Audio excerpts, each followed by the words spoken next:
Koomeediyaanii jaallatamaa nama Yesuusiin gaditti nama maatii isaa miidheef dhiifama gochuu irra deebi'ee nu barsiisee fi nu hubachiise Waaqoo Geetaachoo amma immoo macaafa qulqulluu haa dubbifannu sagalee Waaqayyootiin of ijaarrus nuun jechaa jira. Egaa namni kun kallattii garaa garaatiin nama fakkeenya nuuf ta'ee fi keessumattuu immoo nama abbaa isaa ajjeeseef dhiifama godhee fi nagaatti wajjin jiraachuuf nama araara buusedha.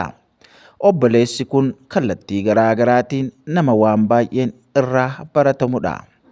Egaa garaa kiristaanummaa nama qabuu fi dhiifama gochuu nama danda'udha. Akkasumallee dargaggeessa ola deemaa biyya keenyaaf bu'aa guddaa buusa jennee abdannudha.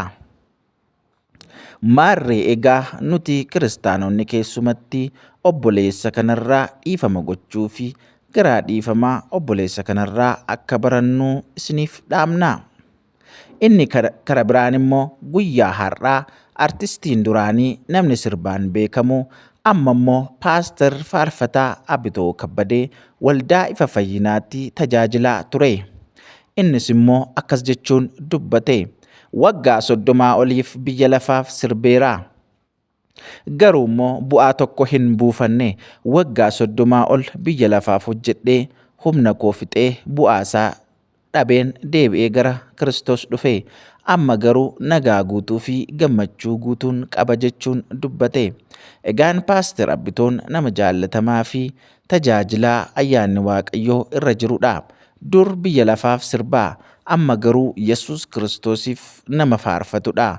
Akkasumallee sagalee Waaqayyoo nama barsiisudha.